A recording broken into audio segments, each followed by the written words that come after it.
बढ़िया मिस्त्री का पहचान होता है कि जो भी वो ब्रिक वर्क लगा रहा है, यानी जो भी दीवार लगा रहा है, जिस ईंट को भी लगा रहा है, उसकी ब्रिक वर्क क्या होती है कि जो ये जॉइंट होता है अल्टरनेट होना चाहिए।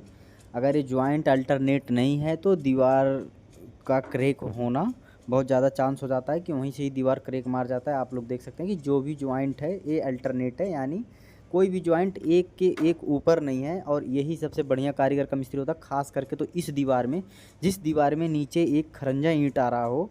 जो खड़ंजा ईंट होता है यानी जो ईंट हम खड़े करके लगा देते हैं, खास करके इस रद्दे में तो बेसिकली बहुत ही कारीगर, बहुत ही मिस्त्री होते हैं कि जो बिल्कुल ही इसकी जॉइंट नहीं काट पाते हैं। और यही असल कारीगर का पहचान है कि जब वो अल्टरनेट और जो हमारी लाइन डोरी यानी जो सूत बंधा हुआ है, इसके लेवल से बिल्कुल ईंट लगनी हुई चाहिए।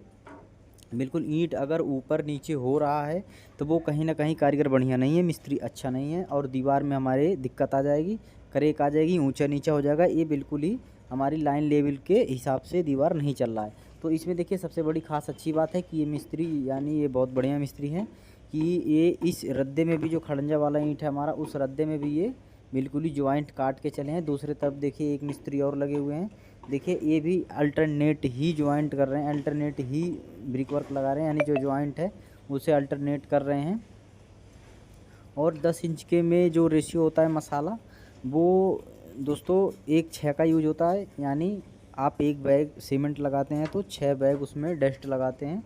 देखिए इनका भी बिल्कुल अल्टरनेट जॉइंट है। देखिए इसमें तो थोड़ा सा आसानी हो जाता है क्योंकि ये 4 इंची में ईंट हो जाती है और जब खड़े करते हैं तो वो 3 इंची में हो जाती है, तो इसमें थोड़ा सा इजी हो जाता है। और ये देखिए यहाँ कोरने पे आप जगह दिख रहा होगा, ये जगह, यहाँ से क्या होता है, ये जगह छोड़ दिया गया कि यहाँ से दीवार आगे को बढ़ेगा, जिसके लिए यहाँ ऑप्शन होता है कि उसमें लॉक करने के लिए एक बराबर दीवार लगा देंगे तो वहाँ जॉइंट आ जाएगा। जॉइंट की वजह से वहाँ पूरी वो जॉइंट करेक दे जाएगी।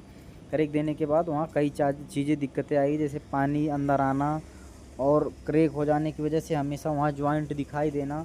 तो इस चीज़ को बहुत ही गौर करना पड़ता है, क्योंकि आजकल आपको पता है कि बहुत से लोग ऐसे भी हैं जो ज़रा सा हाथ में करनी वसूली पकड़ लें, अपने आप को मिस्त्री बताने लगेंगे और असल में उन्हें कुछ पता नहीं होता है, जिसकी वजह से लोगों की काम ख़राब हो जाता है। तो इस चीज़ को आप देखना कि जब भी आपके घर में कोई मिस्त्री आ रहा है, अगर वो दीवार लगा रहा है, ब्रिक वर्क कर रहा है आपका, तो ये आपको बिल्कुल ही ध्यान देना है कि वो जॉइंट कैसे दे रहा है और आपका जो सूता बंधा हुआ बिल्कुल उस सूत के हिसाब से ईंट रख रहा है या नहीं रख रहा है, या ऊपर नीचे रख रहा है, उससे ऊंचा नीचा हो रहा है, वो हमारी दीवार में गड़बड़ी हो जाएगी। और देखिए ये जो फेंट लगाते हैं ना, ये देखिए ये जो फेंट पहले लगा के और अब ईंट की ठुकाई कर रहे हैं, तो ये फेंट बहुत ज़रूरी होता है, क्योंकि ये ही है जो दीवार को, ईंटों को सबसे अच्छे की तरह से पकड़ लेता है।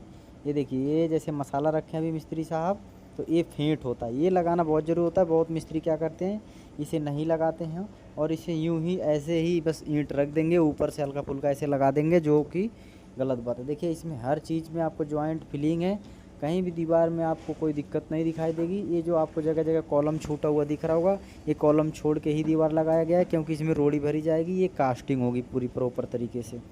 उसके बाद एक कॉलम हमारे ऊपर तक जाएंगे। आप 1 मंजिल बना रहे हैं, 2 मंजिल बना रहे हैं, जैसे भी बना रहे हैं, उसके बाद ये हमारा ऊपर तक जाएगा। तो कॉलम की जगह छोड़ करके दीवार लगा दिया गया 10 इंची का।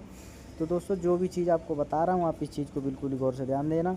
देखिए इस तरीके से आपको रोटी का मसाला बनाना और उसमें भर देना है, जिस तरीके से इसमें भरा जा रहा है दोस्तों।